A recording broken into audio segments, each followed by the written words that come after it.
Whoa. Oh my goodness. Holy crap. I don't think I've ever seen anyone as attractive, as amazing, as fabulous as you. Good job. So, today is a little bit of a rainy day. And I don't know how well you can see out there, but it's a little bit rainy. The streets are all flooded. And I thought I would spend today here inside with all of you. So, I'm going to do a bunch of content today. And let's start with a question that I got on my channel. I mean, it's technically a few questions, but we'll answer the second question first, and then I might do the first question in a separate video. So, Dark Knight 526, who's been a long time watcher of the channel, says, can you do a book review on extreme ownership? Yes, my friend, I can. I have the book right here. Look at this beautiful book by this beautiful man, Jocko Willink. And if you don't know what or who Jocko Willink is, this is Jocko Willink. So he's a Navy SEAL, or he's a retired Navy SEAL. He has been on a TED Talk. He goes around to different businesses and he consults for them and teaches them better management practices, basically how to take, as his book is called, ownership of things rather than being a victim and rather than saying, life isn't fair, it's not fair. He also has his own podcast, which you can find on YouTube if you just search for Jocko Podcast. He is also known as the crazy bastard who on his Instagram posts photos of himself every single morning, or he posts a photo of his watch at the time he wakes up in the morning. So he's known for getting up at 4 a.m. and he posts a photo of it every single morning. And by the way, don't feel pressured to get up at 4 a.m. yourself. I did that myself for a while. I worked a job where I would start work at like 4 in the morning and I would get up at about 3:30 a.m. to go to that job. Not fun. I don't recommend it, but Jocko likes to do it and more power to him. I also even mentioned him in my video course. So this is in my Play to Win video course. There's a chapter in here called Everything That Happens to Me is Good. And in that chapter in the video, I literally have a section where I talk about, if you can take ownership of things, which is, Jocko's philosophy and Jocko's book. I talk about if you can take ownership of things and realize that things that are happening are not necessarily bad, everything that can be good. I talk about that. And a big part of where that philosophy came from was from Jocko Willink. If you have a look, I even play a short little video that he did called Good, that's where the title of this chapter comes from. Everything that happens to me is good. That's a Jocko Willink philosophy, where no matter what happens in his life, other people might be complaining and saying this thing happened and it's bad, blah, blah, blah. But Jocko likes to embrace that and say, no, this thing is good. And so if you go to his channel, the video that automatically plays at the top is that video. It's called Jocko Willink Good. Really, really, really recommended video. Such an amazing video. Okay, so that's Jocko Willink. And if you're just wanting the quick, short question or answer of, do you recommend this book, Extreme Ownership, Andy? Yes, I recommend the book. Otherwise, I wouldn't be doing content on it. So why do I recommend the book? More than anything, what this book is this book is giving the philosophy that life isn't something that happens to you. Life is something that can happen or that happens for you. Everything can be good if you take ownership of it. This book is essentially how to move out of a victimhood mindset, or it's not fair, bad stuff is happening to me, where you're disempowered, where you don't have control over your own actions. It feels like you're just a pawn in life's game, so to speak. This book helps move you up into taking action, into taking ownership, into taking responsibility. It's basically a book on empowerment more than anything else. So if you're stuck in fear, or you're stuck in hopelessness or anger or frustration or guilt or shame or any of those lower level emotions that make us feel stuck, this book is like a fast track to move up to courage and willingness and openness and okay, if it is to be, it's up to me. So this book is like the book that you read if you find yourself feeling frustrated by life, feeling like you're not taking as much action as you would like. This is a really quick way, a really efficient way to jump up into the action-taking sort of mindset, similar to David Goggins and a lot of his philosophy. Jocko Willink and David Goggins both sort of remind me a lot of each other. It's very much or both of them, their mission is like, if you're that overweight person on the couch, or that person who's not happy with their life, or that person who maybe, life is just happening to them and they feel like they're a backseat driver, or sorry, they're a backseat passenger of life, this book, and David Goggins, they're both there to get you to jump into the driver's seat and take action. So yes, I recommend the book. Let's go through a couple of the chapters. I've written out the chapters that are in the book. So you can pause the screen if you want to look at all of them, but I'll go through them in a second. So these are the chapters, and scroll down, there's a little bit more. And I really like the way that he's broken the book up. And I'm not going to talk about every chapter, but I'll talk about maybe the philosophies that he gets across in some of the chapters that really resonated with me, and the whole book resonates with me. And it's a really interesting read because he writes it from the position of someone who was in the Navy SEALs and saw a lot of combat, and thought he was going to die at points, and saw some comrades, or, I think multiple comrades, but at least one who's covered in the book, die, his friend died in combat. And so he writes it and he speaks in his podcast, and his philosophies come from the mindset of Navy SEAL training, combat training. And you can see here some of the mindsets even say that, especially the later chapters, like cover and move. That's something they talk about in the, military. Prioritize and execute. Decentralized command. These are literally Army or Navy SEAL terms that he used, chain of command, And so he writes from this position of, like a Navy SEAL, but his concepts and his philosophies, he applies them to general life, which I find so unbelievably fascinating. I definitely haven't read a book anywhere near like this one. This is a very unique book. And he, like I said, he does consulting for businesses, particularly leaders. So he will go to a company that's maybe making millions of dollars or hundreds of millions of dollars or whatever, but they want to take things to the next level, or they're feeling like their staff, they have a high turnover rate and they don't know why. And he'll get in there right up the top into that management, and he'll basically apply these sort of Army or Navy SEAL terms, these combat terms, to business.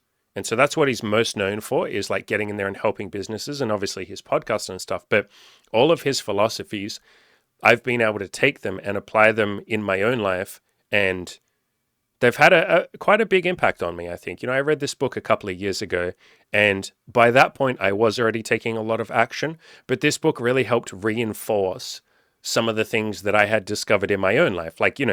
Especially the first one, if you just take extreme ownership of everything, and that's what he means when he says extreme ownership, he means everything is your responsibility. If something goes wrong, hey, what could I have done better? And it's not about blame or guilt or any of that, but it's, all right, what am I going to learn for next time? Next time, how can I do a better job? How can this be an opportunity for growth rather than me shifting the blame, feeling like a victim, blaming someone else, putting the responsibility out there in the external world or on other people? How can I own that thing that happened and take responsibility for it so that I can grow, so that I can learn, so that I can become my best self, and I can facilitate that growth and that learning in other people as well? So in case you can't tell, I really fucking like this book, a lot.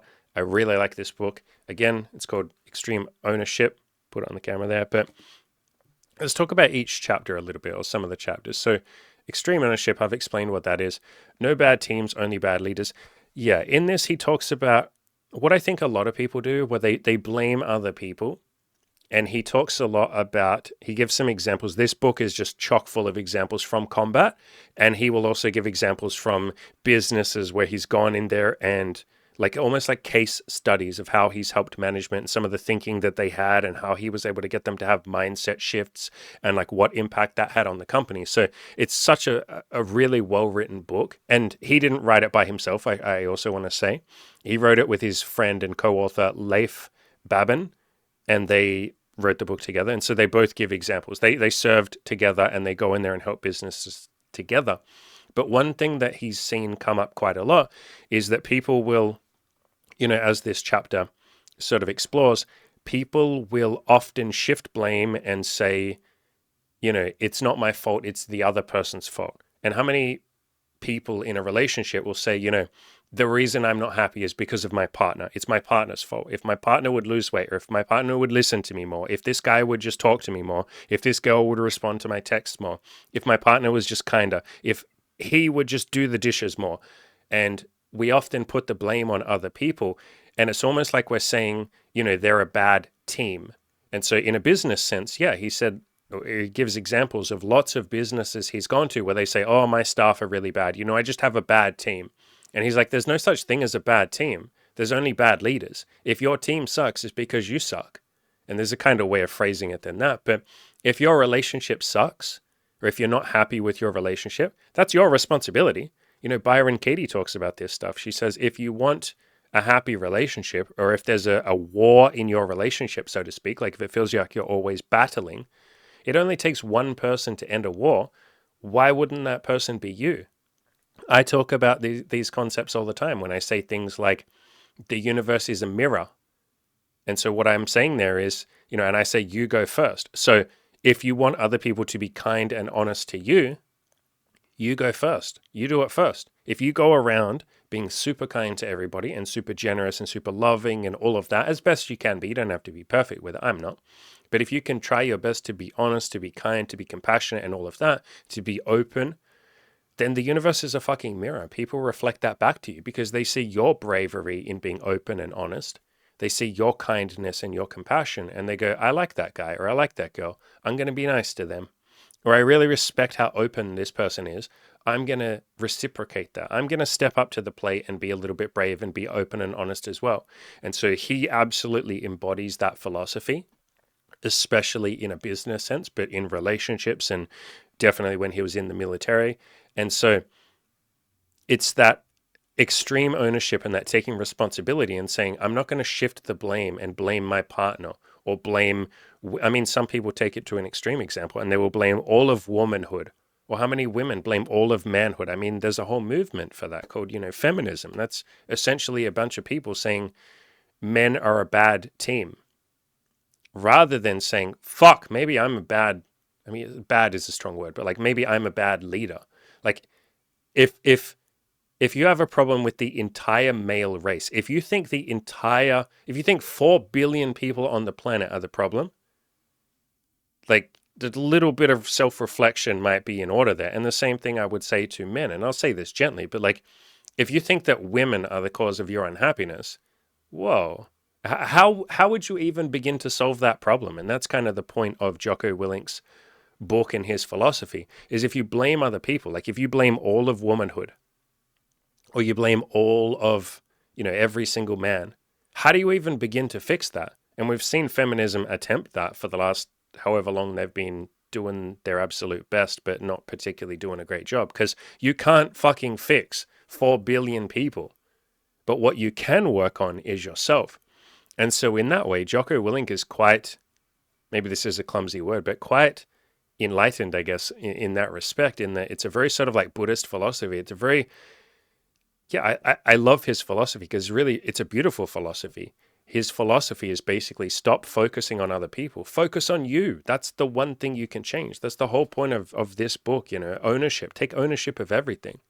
Take ownership of even other people's, other people are going to do whatever they're going to do. But if like you have a problem with the entire rest of the world or an entire gender or your partner or whatever, just focus on the things that you can control, which is you yourself and your thinking and your action and all of that. So his philosophies marry up very nicely to a lot of other people that I follow and that I like Byron Katie, people like that. People who are like, it's my responsibility to be happy.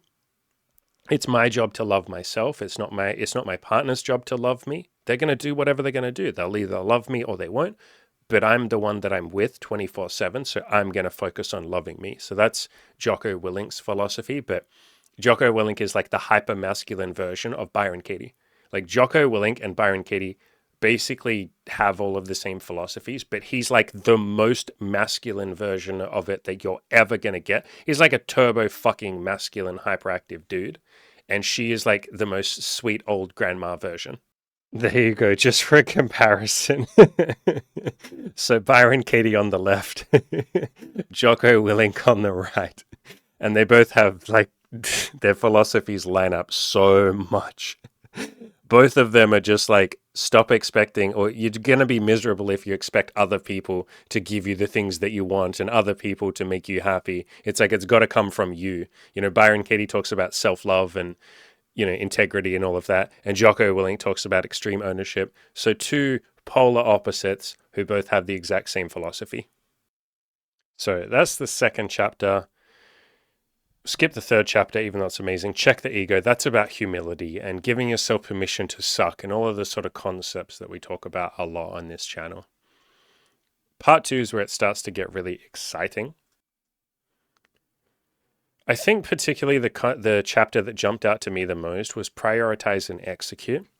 And this is very much a chapter on what to do when you feel overwhelmed, when you feel stressed, when you're not really sure what to do. And you feel like you're sort of in crisis mode. You feel like, it's hopeless. There's too much to do. You're not going to make it and all of that.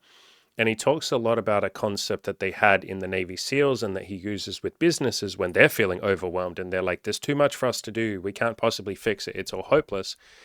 He says, all right, prioritize, as in figure out what you need to do. So first write a list of everything that you need to do and then prioritize what the most important things are and then start executing on them. And in this chapter, he talks about a concept that I talk about a lot, like just take some baby steps. Like he literally says that. He's like, just start, like do a tiny little bit. Don't worry about the whole list of things that you need to do. You're just going to get overwhelmed. And, the previous chapter about like keeping it simple, that ties nicely into this chapter. And he's like, just slowly make your way through that list, like one thing at a time. Focus on the one thing. Like figure out what your priorities are first and then focus on the first thing and just do that. Don't worry about all the other shit that you have to do. If you're in the middle of combat, and he has a couple of examples of, when he was in combat and they were being shot at and all of that. And he would literally say to his team, prioritize and execute. What's step one? And they'd be like, okay, step one, we need to go to that building over there. And then we need to set up a sniper. And he was like, all right, execute, let's go. And so like, in the most hardcore situations that I imagine a human being's ever going to be in, this sort of stuff served him well. And it serves us so well when we're feeling overwhelmed, like I said, when we're just stressed and we're, how many of you say, I have all of these goals that I want to work on. I want to lose weight. I want to get a relationship. I want to go to the gym and put on some muscle. I want to make money. I got all this shit to do, blah, blah, blah. It's like, stop, calm down, write all of that stuff down, pick one or two, and really you're only really going to be working on one thing at a time.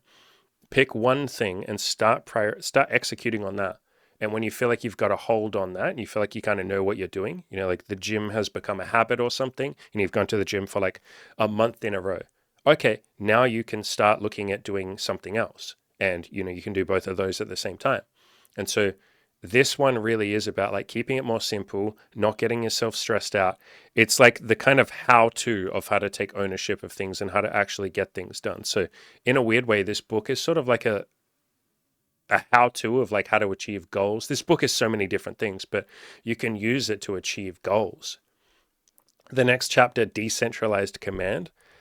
I use this, or I think of this in a few different ways. So the concept of decentralized command, what he means is people have an idea that the military is this sort of like top-down, and there is a hierarchy to it, but people have an idea that there's this top-down command, and whoever's at the top, they just give orders to the troops, and the troops need to just shut the fuck up and do what they're told. And they never get to have any input. And if the people at the top give an order that people down the bottom think is like horrible, they just have to shut the fuck up and run into battle and die. And he talks about that's one of the two misconceptions. I can't remember what the other misconception was, but the two misconceptions that he most wants to like get across to the general public. And he's like, that is not the military. Like, that is just not, at least the United States military. That is not how it's done, because we'd all fucking die. And so the point of decentralized command is, yes, you have people at the very top giving orders, but at every stage of that hierarchy, each person is their own leader. And this is called decentralized command. So centralized command would be one center, like one person or group of people like at the top who just command everyone. Decentralized means at every level, we're all in command of everyone below us and ourselves. Most importantly, we're in control of ourselves. And so you can use this concept in your own life to sort of, or a better way of phrasing this is, often people sit there and say, I'm going to ask an expert for what I'm supposed to do. And I get people that come to my coaching program and say, essentially, tell me what to think, Andy. Tell me what the right answer is. Lots of you will leave questions and YouTube comments basically saying, tell me what to think. Like, what is the right answer? And what I try to get across to a lot of you is this concept of decentralized command. I don't say it like that, but I say, what do you think the right answer is for you? Like, what do you want to do? I'm trying to help you. I'm trying to facilitate and get you to step into your own power. I'm trying to help you to realize that you are the best leader of your own life, not me. I don't know you. You could pay me $1,000,000 and you're not. If you're leaving a YouTube comment, you're paying me nothing and you're asking me to run your life, or to tell you what is best for you. How the fuck could I do that? But even if you were paying me $1,000,000, I wouldn't be the best commander, so to speak, of your life. You are, because you're the one living your life. You're the one that has to deal with the consequences. You're the one that has to actually execute on the plan, on any plan that I would give you. So you're in the best position to know what's good for your life and what isn't good. And yes, sometimes you ask for feedback and sometimes you ask for solutions, and like, sure, that's what I'm there for, but I can't run your life. And the sooner you're able to step into your own power and realize that you are, the author of your own story, you are the one in control, you're in the driver's seat of your own life, you're not a victim, the better. Well, the happier you'll be, the more successful you'll be. And so I look at this chapter as essentially that. It's sort of giving you permission to not look to other people to tell you what to do. And he talks about that a lot in the book. He's got a few examples of businesses and companies and stuff where they were sitting around feeling kind of passive. So to be clear, he doesn't just go into the company and work with the top level like management. He will also go down to the bottom and just work with like the frontline staff.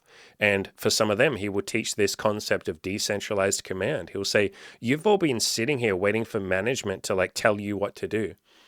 But you need to be your own boss, or you'll benefit from being your own boss. Like, you get in there and take ownership. And I'm going to do a separate video at some point talking about a lot of the jobs that I've worked. I've gotten promoted within a month or 2 months or 3 months. Like, most of the jobs, I think I calculated it was like 70% of the jobs that I've gone to, I've gotten promoted within 3 months. And I often thought to myself, like, why am I getting promoted?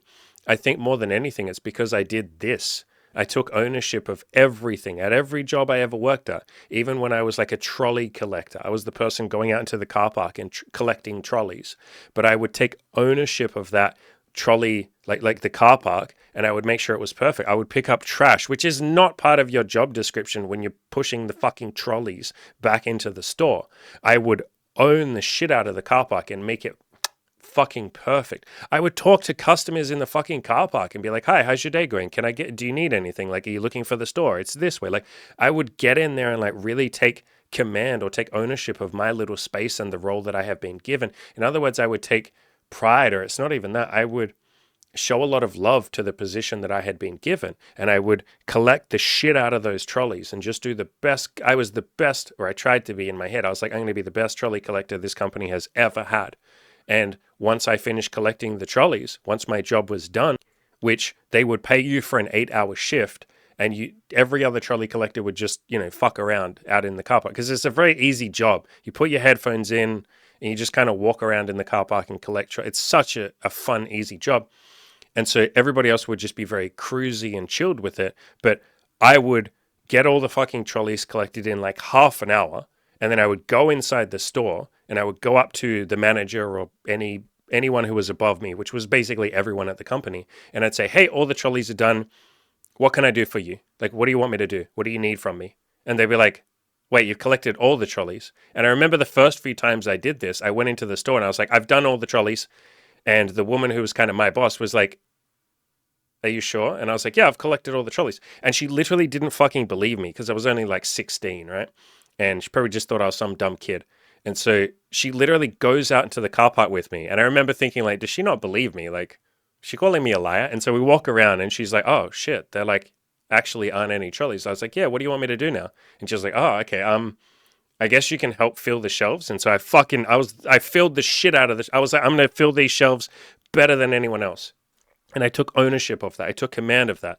And then within like a month or two, they were like, yo, you're doing a really good job. Do you want to try being like one of our managers is like going away for a little bit? Do you want to try just like managing this section of the store? Like just these couple of aisles? And I was like, fuck yes. Fuck yes. I'm going to be the best goddamn manager. And I think I was like 17 by that point. I was like, I'm going to be the best manager. And I took complete ownership and had that sort of, like or like Jocko Willink says here, that decentralized command. I was like, I'm in command. I'm not going to wait for the bosses to tell me what to do. Like they're busy. They got their own shit to do. And so if you can really embody this, like that's probably the biggest reason why I've gotten promoted at every job that I've gotten promoted at. And I've worked at like warehouses. I've worked at like I said, trolley collector. Ended up becoming the manager of the like what's called the perishables section, which is like all the dairy, all of the cold stuff, and then all of the frozen stuff. I was the manager of that. I've done that twice at two different companies. I worked at Target, like a clothing store. I became a department manager of like the lay-by section, the fitting rooms, and a few different areas. Because I fucking took command of it. I took ownership. So if you can take command of your own life and not sit there waiting for me to tell you what to do or somebody else to come along and give you permission to go for your goals, if you can get in there and take ownership of that and say, if it is to be, it's up to me. I'm going to take command of my life. I'm going to be a sovereign individual who actually takes action and doesn't wait for God or the universe or some expert or some bald guy sitting on a fucking web camera with a red background behind him to tell me that I'm allowed to take action now. I'm not going to wait for the universe to give me a sign. If you want a sign, here is your fucking sign. There you go. There's your fucking sign. I saw this in the shopping center like a month ago. That's your fucking sign. Get off my creepy website. My website's not creepy, whatever. Get off my YouTube channel. Go outside. Take some damn action. The universe rewards people who take action. Again, if it is to be, it's up to me. Or in your case, if it is to you, it's up to you. If it is to be, it's up to you. Which doesn't rhyme, but you get the point. So that for me was probably the most powerful, at least for me personally, powerful chapter in the entire book, or the one that I liked the most. And the rest are basically like more how to do those sort of things. But yeah, it's such a beautiful book. That's my, I don't know what you want to call this, book review. Again, the book is called Extreme Ownership by Jocko Willink and Leif Babin. Available in all good bookstores near you. I really love this book. I love Jocko. I love him so much. I love him as much as, Byron Katie and people like that. I don't think I mention him as much as I do some of the other people. But man, his philosophies are a really quick way to step into your own power and step into courage, really, more than anything. As I said in my new video course, I have an entire chapter that's almost kind of entirely about, not entirely about him, but it's got a lot about him. So this is the video course that I'm talking about, the recent one that I did. And the chapter that I talk a lot about him is this one. Everything that happens to me is good. This chapter here. So if you want to grab a copy of this video course and ebook, you can pay whatever you want to pay for it, however much money you have, including if that's $1. So money is not going to be the reason that you don't change your life.